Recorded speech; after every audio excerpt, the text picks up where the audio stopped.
Bonjour à tous et à tous les amis, c'est Jojo Mécanique, ça fait longtemps qu'on ne s'est pas retrouvé pour une nouvelle vidéo.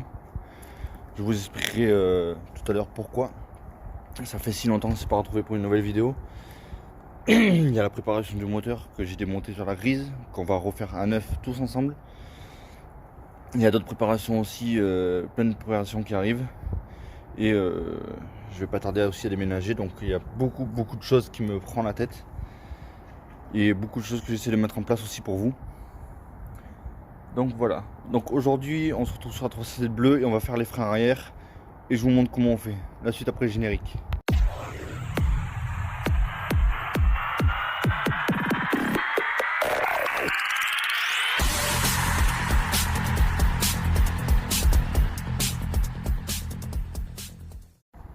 Donc première étape les amis, d'abord, vu qu'on fait les freins arrière, on enlève le frein main et on met une vitesse, peu importe laquelle. Moi je mets toujours la troisième. On ouvre le coffre. Le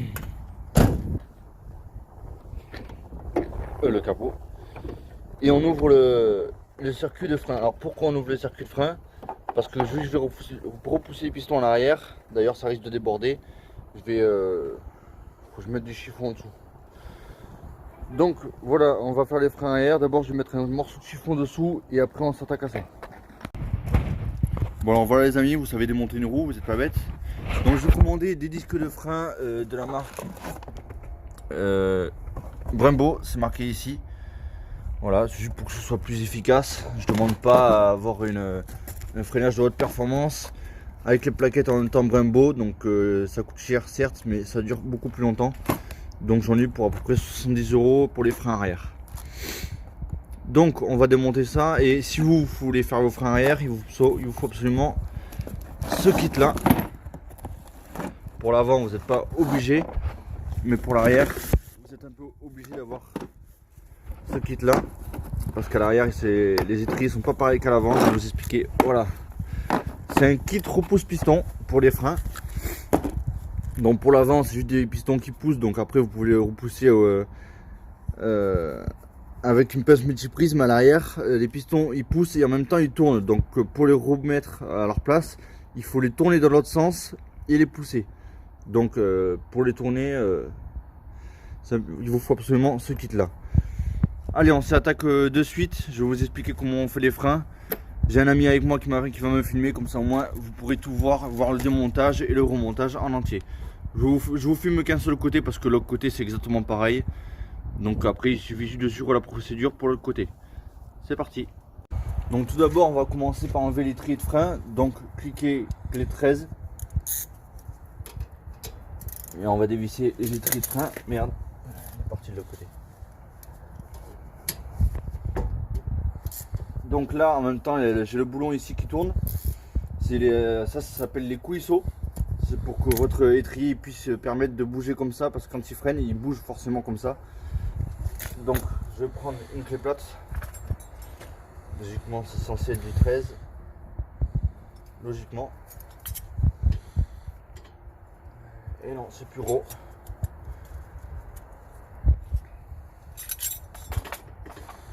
C'est du 15. Donc on tient le coulisseau ici avec du 15 et avec la 13 on le dessert.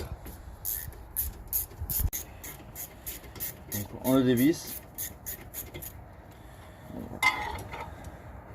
Une première vis et celle d'en bas.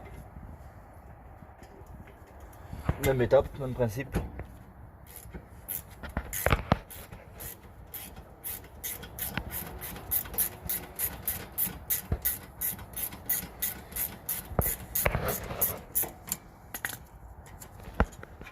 Donc quand vous enlevez l'étrier, là j'enlève l'étrier, faites attention à ne pas tirer trop fort parce que juste ici il y a le cap de frein à main.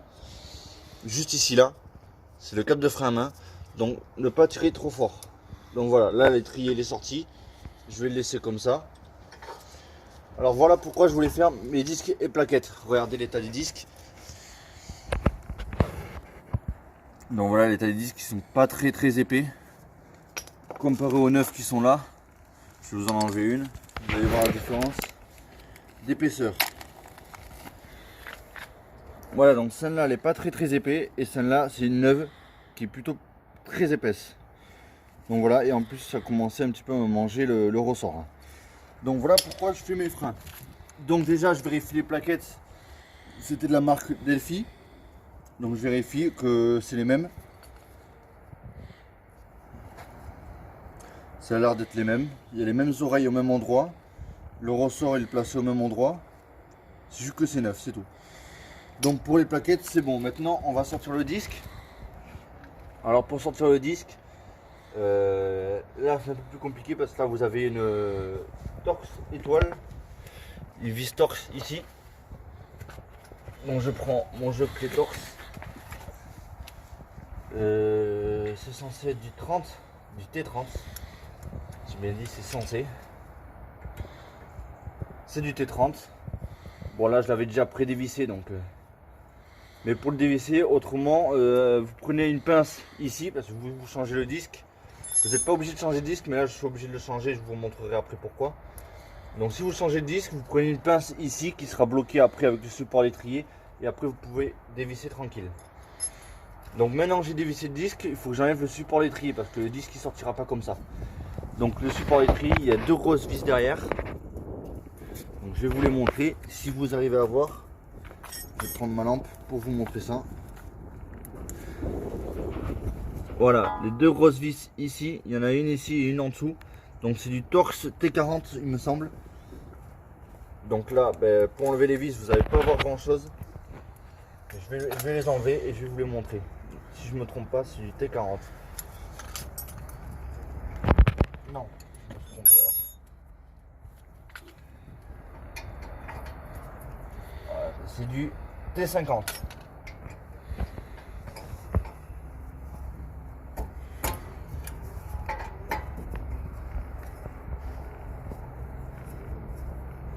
J'enlève la vis, les deux.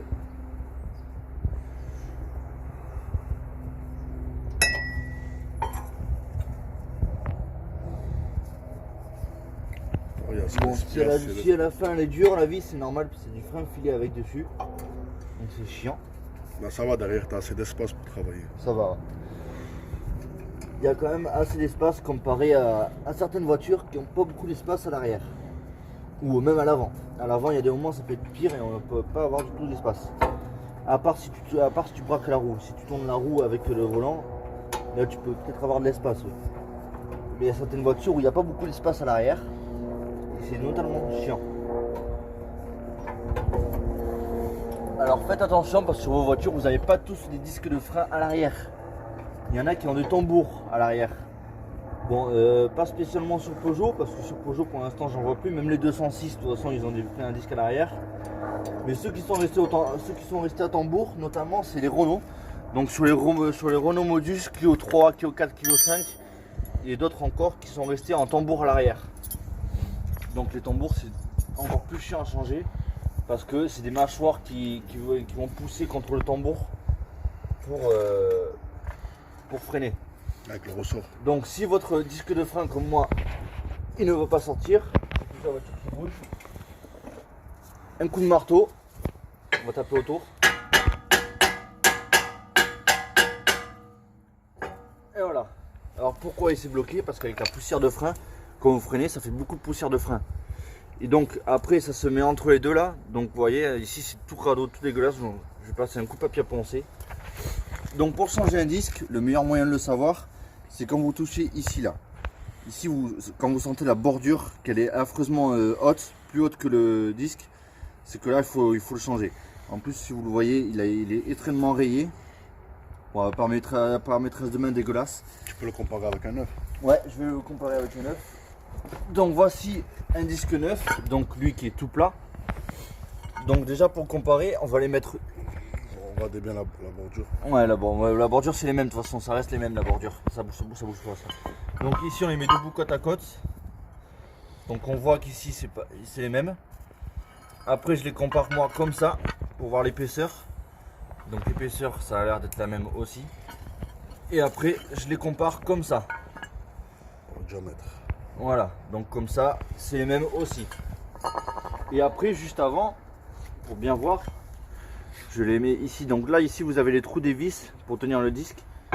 Je le mets là et je regarde si tout est bien en face. tout est bien en face. Voilà, donc c'est parfait. Là je vais commencer à poncer. Pour poncer, vous savez comment on fait, hein, de toute façon. Je vais vous passer cette étape là, mais je vous montre juste le début. Boule de papier à poncer. Il faut bien poncer ici, là et même là aussi. Là où c'est bien rouillé. Donc je vous montre juste un petit morceau.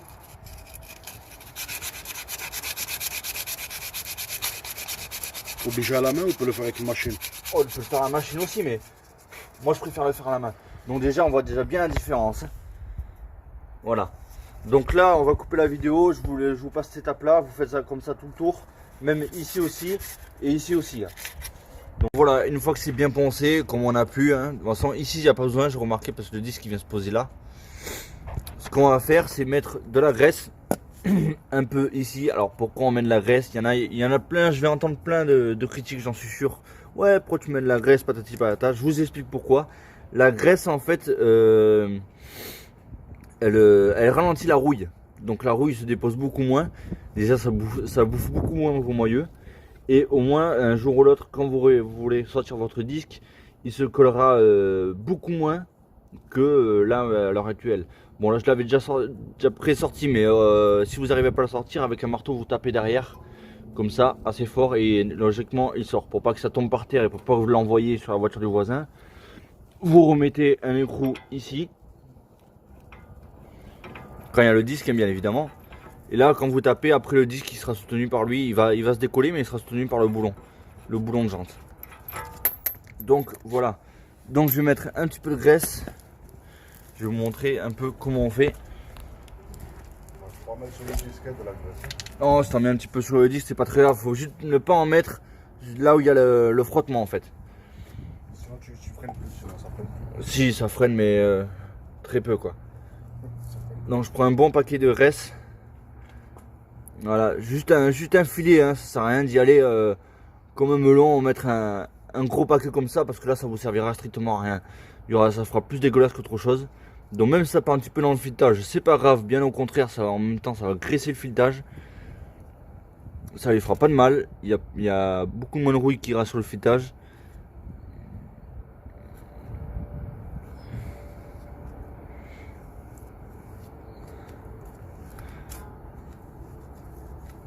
Voilà, juste un filet.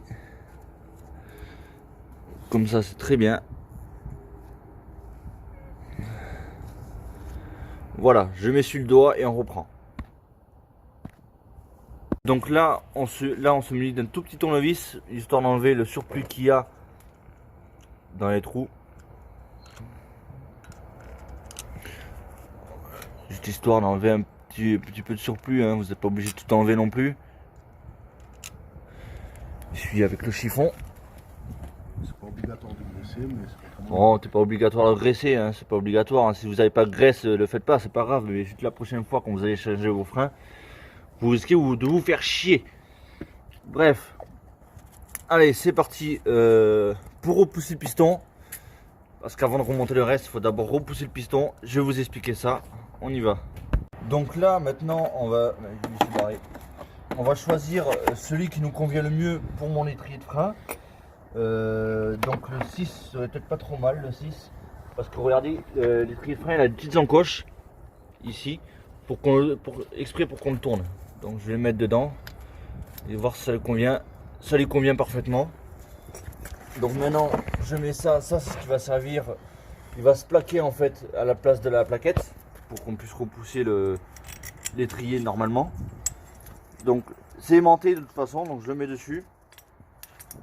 Il sera aimanté là, voilà, il est aimanté. Donc on se munit d'une clé de 22 pour le serrer ici. Et après on aura juste à tourner.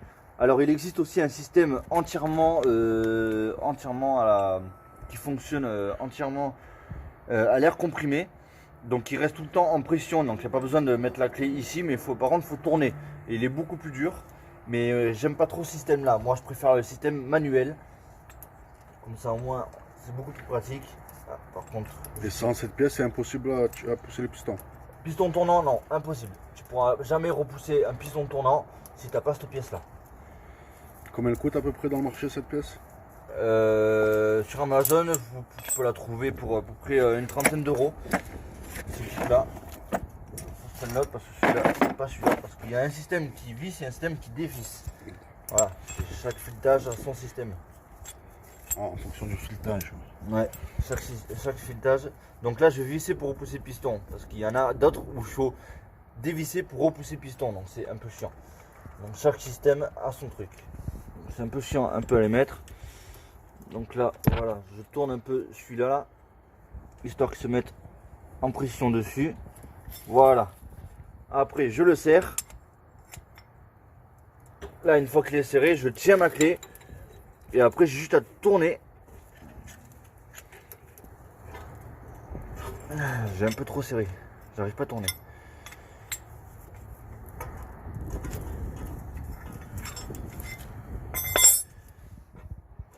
Ah, il est bloqué. Voilà. Ça fait un moment que j'ai pas utilisé ce kit là.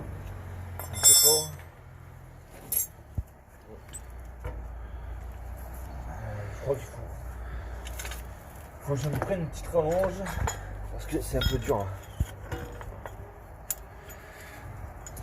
Des fois c'est pas toujours facile de faire de la mécanique, il y a toujours quelque chose. Voilà. Non, c'est solide. Ah ouais, c'est les freins arrière, ouais, franchement c'est un truc de fou.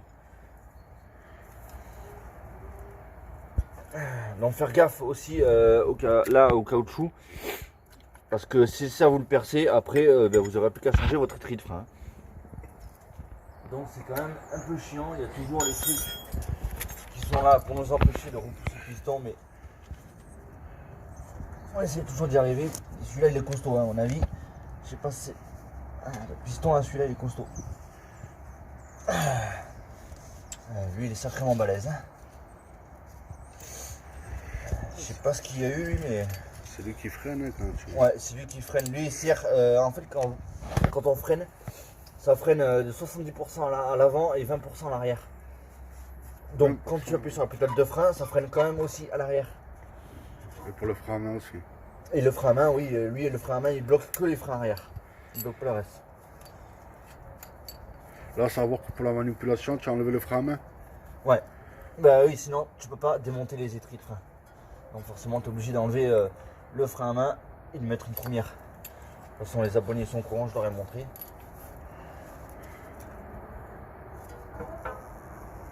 Fais attention au soufflet. Ah, ouais, il est balèze celui-là.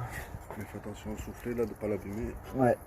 Faites attention à ne pas abîmer l'étrier, hein, c'est le plus ça coûte cher. Bon, là on coupe la vidéo parce que je vais en avoir pour un petit moment.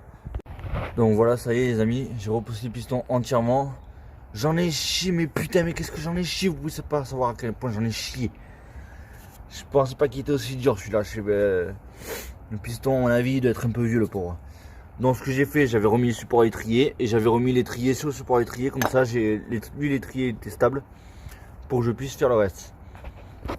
Alors il y a une chose que j'ai remarqué et voilà pourquoi j'adore la marque Brembo. C'est parce que avec les plaquettes, ils vous livrent déjà les 4 vis, alors que les autres marques normalement ils vous en livrent que 2. Et ils vous livrent aussi les guides plaquettes. Tout neuf, entièrement neuf. Donc du coup ceux-là, pas besoin de les brosser, pas besoin de rien, poubelle. Voilà pourquoi j'aime bien Brembo. Et aussi avec les disques, ils vous livrent les vis de disques. Tandis que les autres marques, ils vous livrent pas les vis de disques. Voilà pourquoi j'aime bien la marque Brembo. De toute façon, je vais en avoir besoin. Donc maintenant, on va remettre le disque en place. Maintenant, il y a mon collègue qui est parti, donc je vais voir si je peux vous poser quelque part où vous y voyez bien. Pas trop ça, mais voyons voir.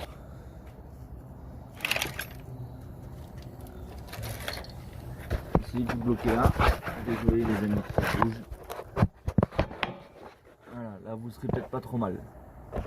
Ici, vous serez même très mal. Voilà, bon bref. Je vais essayer de le faire à une main. Non, une main ça risque d'être compliqué. Donc je garde la deuxième vis quand même. Puis il y a 2 trous et quand j'ai enlevé mon disque il n'y avait qu'une seule vis. Donc je remets le vis, je remets les disques et je vous reprends. Donc voilà les amis où j'en suis. Donc j'ai remis le disque, j'ai un peu nettoyé la portée ici parce qu'il y a mes traces de doigts. Faut pas laisser traces de doigts ici parce que la plaquette va venir frotter contre le disque. Donc la vieille vis qui est là, la vis qui est neuve ici qui a pas la même empreinte, mais on s'en fout, c'est ma voiture, c'est pas une voiture client. Donc pour les plaquettes dans leurs encoches, j'ai remis du coup, vous les voyez, ils brillent. Un peu chiant à mettre à cause de ça. Cette petite languette là, c'est super chiant à mettre. Donc j'ai pris un petit tournevis pour les pousser au fond. Et alors là, attention à ne pas faire l'erreur. Ça m'est arrivé une fois et je m'en suis remarqué quand j'ai remonté les triers. Heureusement, j'ai redémonté au passage. Donc les ressorts, eux, ils vont se plier. Ils sont comme ça. Eux, ils vont se plier. Ils vont se compresser comme ça. Faut pas les mettre comme ça, ni comme ça. Bien au milieu. Que lui touche ce côté-là et que lui touche l'autre côté. Voilà. Faut pas que ça passe entre ici. Faut surtout pas que ça passe entre. Donc je vais remettre les triers et ensuite je reprends. Alors voilà, ça y est les amis, tout est serré. Vous voyez les ressorts à l'intérieur, ils sont bien compressés entre les deux. L'autre on va avoir du mal à le voir.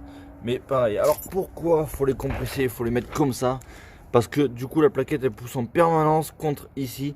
Et elle peut pas aller plus loin parce que du coup il y a les oreilles qui retiennent contre. Il y a les oreilles de la plaquette ici qui le retient contre ça. Avec le truc que j'ai mis là. Donc voilà. Donc après de toute façon la partie ici est terminée. J'ai plus qu'à remonter la roue et à faire l'autre côté. Et avant de partir, n'oubliez pas de pomper sur votre pédale de frein avant de partir. Parce que ça risque de freiner, mais à l'avant. Et encore, la pédale risque d'être très molle. Le temps que le piston se repousse normalement à sa forme pour qu'il soit contre la plaquette. Donc vous voyez, hein, ils sont bien épaisses. Alors pourquoi ici ils sont pas plaqués? Parce que les plaquettes ils sont chanfreinées. Alors qu'est-ce que ça veut dire chanfreiné? Les plaquettes en fait ils sont mordus sur les côtés pour pas que ça fasse de bruit quand vous freinez. Vous savez quand vous freinez ce petit qui est très chiant d'ailleurs. Eh ben, c'est pour pas que ça fasse ça. Alors avant d'origine, de base, en usine, ils n'étaient pas chanfreinés. C'est nous les mécaniciens qui ont été obligés de les chanfreiner. Mais maintenant en usine, ils les chanfreinent tous. Donc c'est encore mieux, ça nous facilite la tâche. Et on passe beaucoup moins de temps sur la voiture. Donc voilà, n'oubliez pas que c'est du 13 pour derrière. Que c'est encore que c'est du 15 pour les vis du coulisseau. C'est du T50 pour le support d'étrier. Et après c'est du là c'est de combien? C'est le T30. C'est du T30 pour ici. Et quand vous remettez un neuf, si c'est livré avec, normalement chez Brembo, de toute façon c'est ça, c'est un tournevis cuiciforme. Mais chez d'autres marques ça peut être très bien ça ou autre chose, ou une clé à laine. Donc voilà, alors pourquoi j'ai pris Brembo? Alors parce que ça coûte plus cher, certes. Je ne cherche pas à avoir une performance de freinage énorme. Ça ne sert à rien, c'est une voiture de ville, c'est pas une voiture de course. Donc je m'en fous parce que ce serait une voiture de course. J'aurais mis des freins à l'arrière ventilés, percés. Donc là ça me sert strictement à rien. Donc pourquoi j'ai pris du Brembo? Alors j'entends beaucoup les rageux qui vont dire ouais il a pris du Brembo, ta voiture c'est pas une voiture de course, ça sert à rien. Alors si ça sert, parce que il coûte plus cher, ça je suis d'accord, je vous l'accorde. Mais au niveau du freinage ça ne change rien comparé à ceux d'origine. Mais ils vont durer beaucoup plus longtemps. Parce que c'est de la marque. La sous-marque en général dure moins longtemps. Parce que la matière ici a été analysée en laboratoire beaucoup moins longtemps que cela. Donc moi j'ai pris cela et encore j'aurais dû prendre des plaquettes céramiques. Ça aurait été beaucoup mieux. Alors pourquoi des plaquettes céramiques? C'est pas pour avoir un freinage optimal. C'est parce que les plaquettes en céramique ne laissent pas de poussière de frein. Ça il faut le savoir. Parce que la poussière de frein ça vous dégueulasse la jante. Vous voyez maintenant comme elle est dégueulasse. Et encore je l'ai lavé il n'y a pas longtemps. Tandis que les plaquettes en céramique ne laissent pas de poussière de frein et ça ne vous dégueulasse pas la jante. Donc ça c'était mon point. Mais j'ai pas pris des céramiques, j'ai pris des comme ça pour l'instant. Et même pour tout le temps, ça me convient très bien. Il n'y a que à l'avant, quand je changerai les disques et plaquettes à l'avant. Donc c'est déjà des disques ventilés à l'avant. Mais à l'avant je mettrai des Brembo disques ventilés et percés. Alors pourquoi? Je vous explique encore une fois. J'entends beaucoup de commentaires déjà, là, je le sens. Là, ouais ça sert à rien. Alors pourquoi je veux mettre des ventilés percés à l'avant, étant donné que d'origine ils sont déjà ventilés. Alors ventilés, qu'est-ce que ça veut dire? C'est que ici, en fait, il y a des trous ici là. Déjà, il est beaucoup plus épais. Il a des trous ici pour être ventilé, pour éviter qu'il surchauffe trop. Donc, alors pourquoi je vais mettre des percés en même temps au passage? Alors percé, ça veut dire que le disque il est percé aussi. Ça veut dire que la plaquette elle accroche beaucoup mieux au disque. Alors pourquoi je vais faire ça? Pour que la distance de freinage soit réduite. Alors, c'est autorisé. Il y en a même beaucoup qui le conseillent. Mais après, si vous ne voulez pas le faire, le faites pas. Mais moi, c'est pour que la distance de freinage soit réduite. Comme ça, en cas de freinage d'urgence, si la distance de freinage elle est réduite, moi, ça va me rassurer parce qu'il y aura peut-être moins d'accidents. Enfin, moi, je conseille de faire ça. Après, moi, je vous pose ça là, vous en faites ce que vous voulez. Mais moi, je conseille de le faire. Comme ça, la distance de freinage elle est réduite et il y aura peut-être moins d'accidents en cas de freinage d'urgence. Il devrait faire ça d'ailleurs sur toutes les voitures. Sur ce, je vous laisse sur cette vidéo, je vous laisse ici. C'est la fin de la vidéo, je vais aller faire l'autre côté, c'est exactement la même procédure de toute façon. Donc voilà, n'oubliez pas de serrer votre roue au couple, donc 120, entre 114 et 120 Nm avec clé dynamométrique, c'est ce que je vais faire également. Donc je suis également, voilà pourquoi aussi, ça fait longtemps qu'on ne s'est pas vu, je suis en train également de travailler sur une nouvelle intro pour vous, pour que ce soit beaucoup plus sympa, parce que mon intro elle commence à être un petit peu vieille. Je crois d'ailleurs que même cette intro là, c'est la dernière fois que vous la voyez. Je vais en faire une nouvelle, beaucoup mieux, avec des vidéos que j'ai déjà faites, donc c'est déjà pas mal. Si vous voulez savoir comment les freins fonctionnent, je crois qu'il y a la vidéo de Villebrequin qui fait ça très bien.